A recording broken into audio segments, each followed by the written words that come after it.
You know that rapper who wrote that Whip Nae Nae song? You know he's in prison now for murder?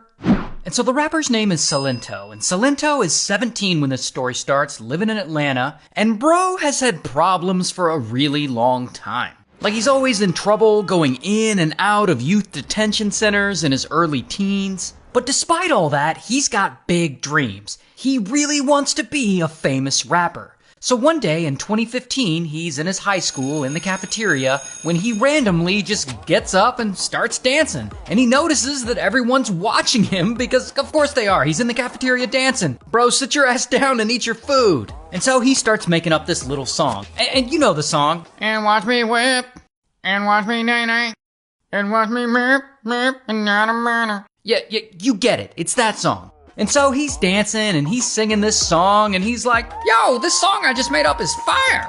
And so he goes to a producer he knows and he begs him to help him record the song. He's like, I know this is a hit. And the producer, he's not really feeling it. But Silento talks him into recording it. Once he gets it recorded, he titles it Watch Me.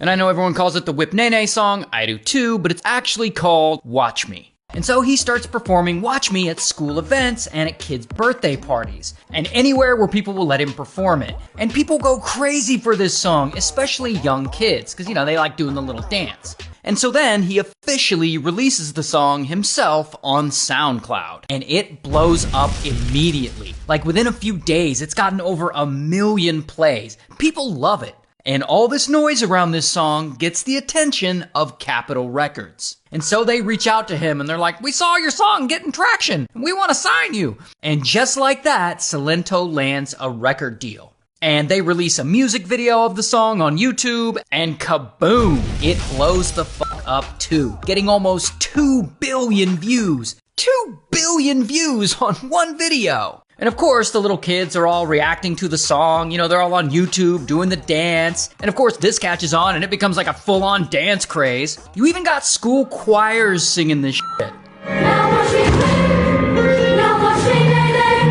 And so now, at just 17 years old, Silento is suddenly famous with a huge hit single. When just 6 months before, he was doing a little dance in his high school cafeteria, and now he has millions of fans. He's traveling the world. He's making tons of money. He is on top of his game, and nothing can bring him down.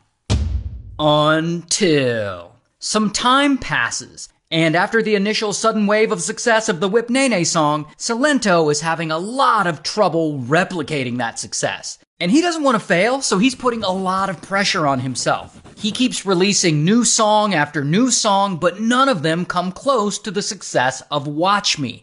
And people start calling him a one-hit wonder.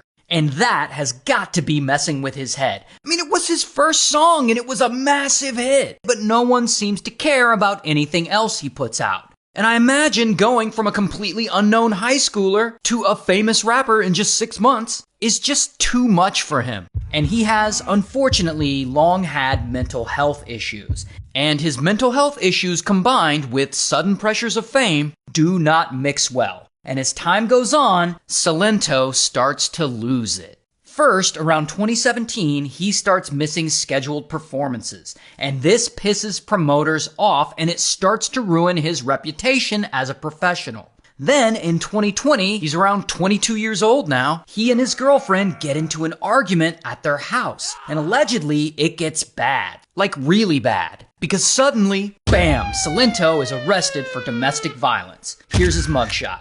And from here, things keep getting worse. The very next day, Silento is released, and he's wandering around a neighborhood looking for his girlfriend, and he's carrying a hatchet. And he sees a random house, and for some reason, he thinks his girlfriend is inside that house. And so, boom, he breaks into this stranger's house holding a hatchet. And this house belongs to a family with some kids. And they're home. And Silento sees one of the homeowners and he suddenly starts screaming at them, threatening them with the hatchet like, you better tell me where she is or you'll get it. And this family, of course, is like, what the f?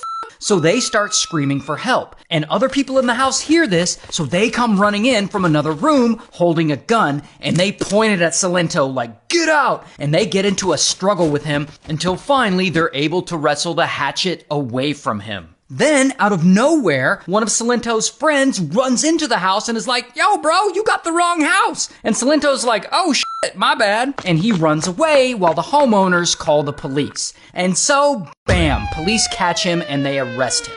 Which, by the way, this means he was arrested 2 days in a row. But regardless, I guess he gets out on bail because 2 months later, one night, he's driving in Atlanta. And he's speeding and he's swerving around cars going 143 miles an hour, which is double the speed limit. And police finally pull him over. And he tries to be like, don't you know I'm famous? Roll down the window. Yeah, we ain't doing nothing wrong. You ain't doing nothing wrong? You're doing 143. But I'm trying to figure out why you're doing 143. Because I get followed everywhere I go. But that gives you no right to be doing 143. If it's like 10 cars following me, I can't do 143 because I'm not a regular person. And you can go look on your computer and it'll tell you that. And I'm not lying to you, officer. Have you been drinking tonight? No. Has anybody been drinking tonight? No. You just said you came from the club. And so anyway, they handcuff him and they take him to the station, but Silento still has a lot to say. Somebody was following me. Sir. You can't do that. Sir, calm down. Relax. It ain't no relax. Sir. You disrespected me when I told you what was going on. Stop spitting on me. I ain't spitting on you. You got to relax. I can feel it. You can't. You spit on me because I'm black. Is you recording? You recording with the government how they use the satellite and they follow everywhere I go? Do you know about that? No, you don't. You don't know about how Donald Trump send me messages on my phone every day asking me to beg him to help him. You don't know about that, do you? Right. No, you don't. No, you don't know about that. And so yeah, he seems to be having some kind of mental health episode. But anyway, bam, police arrest him. Here's his mugshot. And so Silento is just not doing well, and his mental state appears to be getting worse and worse. But here's where things get dark. And just so you know, we don't have most of the details of what happened, but I'll tell you what we do know. We know that one night in 2021, police respond to a report of a shooting inside a home. And when they arrive to the home, they find a man with multiple gunshot wounds to his legs and his face. That man happens to be Silento's cousin. And unfortunately, he doesn't make it. Now, a security camera showed a white BMW SUV fleeing the scene just like the one Silento was driving the night he got arrested for speeding. And pretty quickly, police confirmed that the BMW belongs to Silento. And so, bam, they arrest him. Here's his mugshot. And from here, Silento admits to police that he did, in fact, shoot and kill his cousin. And so then he pleads guilty, so there is no trial, so we actually don't have a lot of the answers about what really happened that night. But at only 27 years old, Silento was sentenced to 30 years in prison. Hey, just reminding you that my entire catalog of true crime videos is now on Spotify. So if you want to listen to me over there, it's called the Ray William Johnson True Story Podcast.